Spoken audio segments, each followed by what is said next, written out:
Come watch the movie. Go watch the movie, and then we can talk. This is a passionate fan base, and it makes sense. Like, I understand, I'm part of it.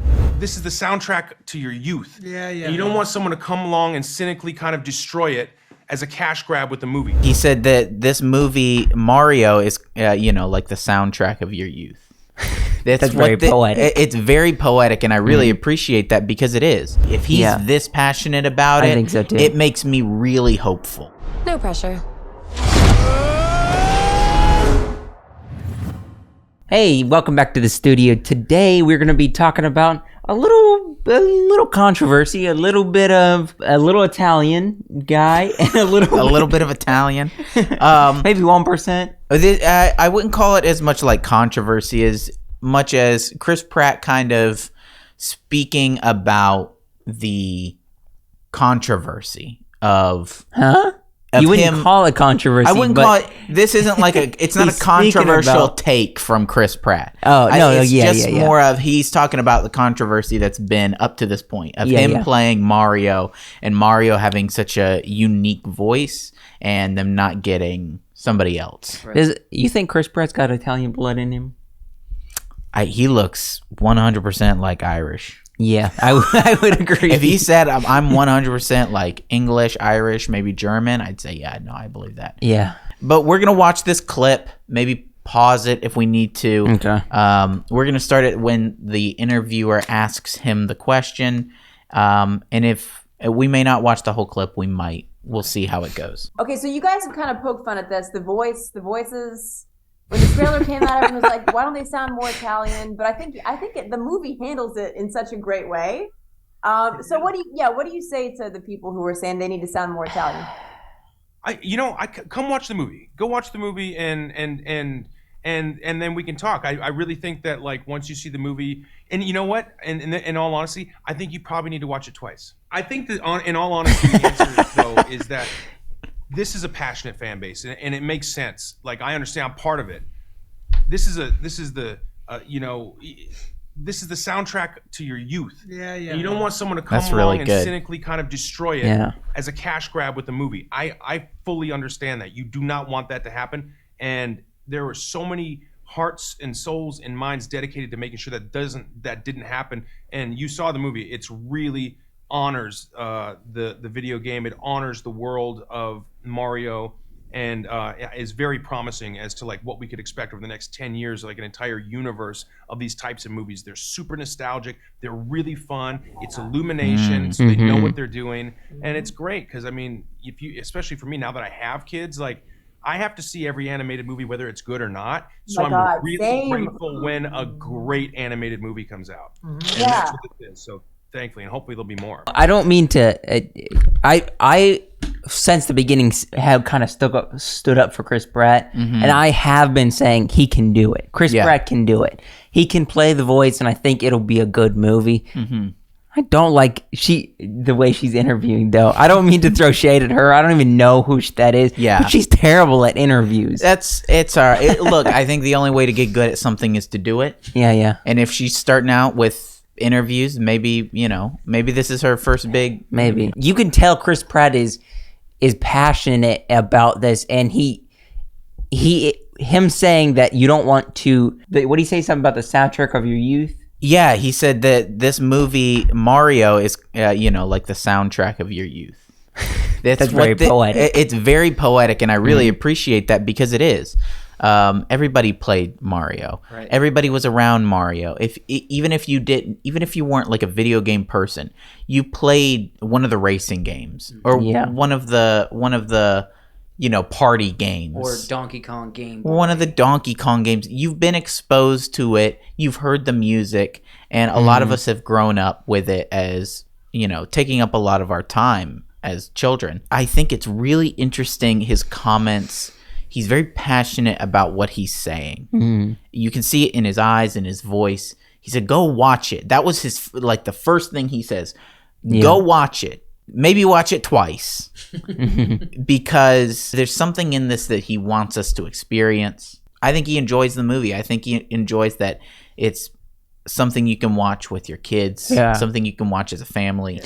I'm actually really looking forward to this movie. The only downfall since the beginning, I had no problem with Pratt. I have no problem with any of the cast. I think they're all going to do very, very good. I don't want it to be a Mario version of Wreck-It Ralph, though. Right. Because that's what it seems like it has the potential of doing, and I don't want to, like, we did another animation trailer reaction this week, and I said it kind of feels like Inside Out. It's just the same thing we've seen before. Bright colors, I don't want it to be Wreck-It Ralph. As much as I loved Wreck-It Ralph when it came out, I've watched Wreck-It Ralph probably like 20 times because I love Wreck-It Ralph. But I don't want this to be Wreck-It Ralph. I have a question for you. I have a question for both of you, actually. Yeah.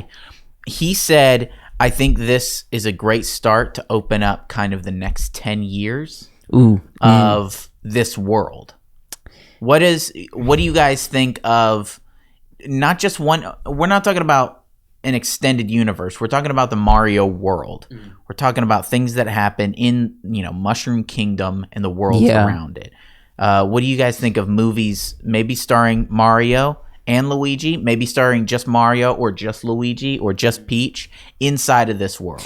You think that's a possibility for the future? So I think so. It's always been a big question as to when Mario and this big game universe is going to get into cinema. It was inevitable, and now it's just starting. If he says 10 years, there's probably going to be a few films that follow certain characters that we could elaborate on. Princess Peach, we could elaborate on even Donkey Kong. I know he seems to play a big role from what we've seen in the trailers in this movie, but we could elaborate on these characters and give them their own film or their little spin-off. But if he says 10 years, then you can expect 4 or 5 films if he has insider information. Personally, I don't have a problem with that as long as they limit it. I liked that they gave us multiple Shrek films. I loved exploring that world, and I want to explore this, especially if it's done well in this first in a similar way. Yeah, I want to explore this world, but give yourself a cutoff. Don't turn into Star Wars or Marvel that's just like, oh, let's just keep expanding because it seems to be a big money pool. Yeah. Like at a certain point, leave a legend, and if you made a great franchise of 3 to 5 films, let's keep it sacred. That's what I think. I think 3 films. I'm good with 3 films. 3 solid films. 3 films. Solid films and then be done.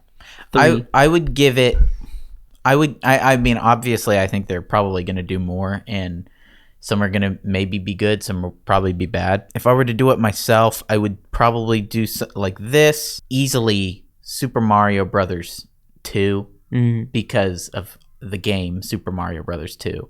Maybe a Yoshi story, Donkey Kong, Luigi's Mansion. Yeah. I want like that kind of stuff. Let's follow kind of game logic here. And then, whatever you want to do with your Peach movie, or I think there's a lot of potential for this to go a lot of different ways and still be enjoyable in a similar way that they took the Minions from the Gru, Despicable Me, and did the Minions stories, which are absolute like fever dreams. I don't know if you guys have watched the Minion movies. They are fever dreams. You can have that kind of fun in this world. Yeah, honestly, if you're gonna make more than one film, you could even do a 10-episode limited series and then just be done after that. I would be okay with that too. As much as I like films over shows, I would be okay with that because that would explore a lot. You could do different things with each episode, but they wouldn't be too much to be too much. Just don't do like multiple seasons and then everybody get bored of it. Yeah, but I think we're probably looking at a good movie. If he's this passionate about it, I think so too. It makes me really hopeful. Yeah, and there's a lot of other people that are in the cast that I think will do very well. And let's be honest, nobody has had excitement for a film like this, I want to say, in years. Yeah. I mean, it's true. Even for this movie, I don't see the excitement as much. You guys remember trailers for Wreck-It Ralph? Yeah. You guys remember the excitement, the hype behind that movie? It's so much different with this movie. It's like, man, I really hope this is going to be good. Whereas Wreck-It Ralph, we were all, that's a solid movie. We all know seeing the trailers. But I think this one's going to be fun. Definitely. thanks for watching this video. Tell us what you think down in the comments down below. Is Super Mario going to be a good movie, a bad movie? What do you think of the cast, the crew? What direction should they take it? How many movies should they, venture off and try to do? Let us know in the comments down below. Like this video if you enjoyed this, and subscribe to the channel, and we will see you next time on the studio.